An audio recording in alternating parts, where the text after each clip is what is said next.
આ વખતે જે લોક અદાલત યોજાઈ રહી છે એમાં અમે નવી 2 કેમ્પેઇન શરૂ કરેલી છે, જેમાં ખાસ કરીને પક્ષકારોના દ્વાર સુધી કોર્ટ જશે.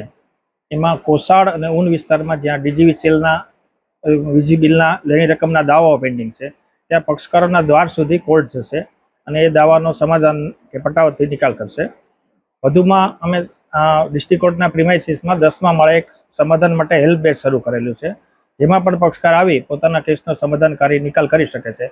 અમે એ માટે વધુમાં ત્યાં મીડિયેટર્સ, અમારા એક ટીએલવી અને ડીજીવીસીએલના અધિકારી પણ ત્યાં હાજર રાખેલા છે અને પક્ષકારને સમજાવી અને કેસોનો સમાધાનકારી નિકાલ લાવવા પૂરતા પ્રયત્નો કરવામાં આવશે. અગાઉ 2 કે 3 વખત કોસાડ અને ઊન વિસ્તારમાં ગયેલી, ત્યારે પણ ઘણી સફળતા મળી અને લગભગ 150 જેવા દાવાનો સ્થળ ઉપર નિકાલ થયેલો. અમારી 2 કે 3 ટીમો અત્યારે અમે ડિપ્લોય કરેલી છે. એમાં આજે અને આવતીકાલે કોસાડ વિસ્તારમાં છે અને સોમવારથી ઊન વિસ્તારમાં જવાની છે. લોક અદાલતમાં ખાસ કરીને સમાધાનપાત્ર કેસો, જેમાં સિવિલ દાવાઓ છે, નેગોશિયેબલ ઇન્સ્ટ્રુમેન્ટ એક્ટના કેસો છે, મેટ્રીમોનિયલ ડિસ્પ્યુટ છે, મોટર અકસ્માતના કેસો છે, તેવા કેસોનો સમાધાન નિકાલ થતો હોય છે. લોકોને મારી તમારા માધ્યમથી એવી અપીલ છે કે જે લોક અદાલત 11/7/2026ના રોજ આવી રહી છે, તેમાં પક્ષકારોનો ઘણો સારો પ્રતિસાદ છે. બંને બારના પ્રમુખશ્રીઓ તેમજ વિદ્વાન જિલ્લા સરકારી વકીલશ્રી બધાનો ખૂબ સારો સપોર્ટ છે અને લોક અદાલતમાં સારી સફળતા મળે એવી પૂરી સંભાવના છે. લોક અદાલત એટલે લોકો માટે, લોકોથી અને લોકો દ્વારા ચાલતી અદાલત. લોકોના મનમાં એમ હોય છે કે લોક અદાલત એ શું છે? એક ડર હોય છે કે કંઈક બળજબરીથી સમાધાન થાય તો, પણ એવું બિલકુલ નથી. લોક અદાલતમાં સામાજિક કાર્યકર હોય છે, ન્યાયાધીશ હોય છે, વકીલશ્રીઓ હોય છે અને બંને પક્ષકારો પોતાના વકીલશ્રીઓની હાજરીમાં પોતે ઈચ્છે પોતાની મરજી મુજબનું સમાધાન કરી શકે છે. કોઈ પણ પક્ષકારની હાર નથી થતી, બંને પક્ષકારોની જીત થાય છે.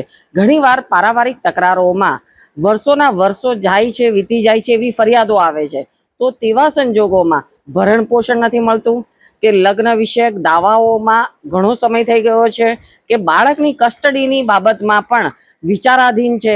તો આવા સંપૂર્ણ પારિવારિક તકરારોના કેસો કે જેઓ લાગણીથી બંધાયેલા છે, માત્ર કાનૂની ઘૂંચને કારણે આવા સંબંધો લગ્ન જીવન ભંગાણને આરે પહોંચાડી દેતા હોય છે.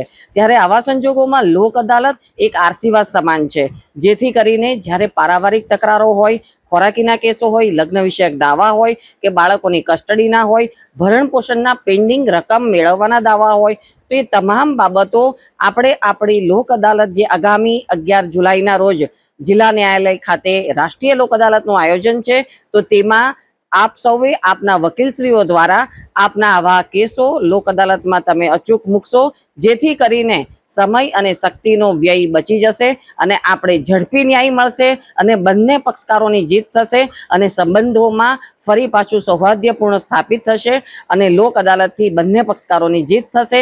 તો આવો સૌ આપણે સાથે મળીને લોક અદાલતનો લાભ લઈએ અને સંબંધોને બચાવીએ. ધન્યવાદ.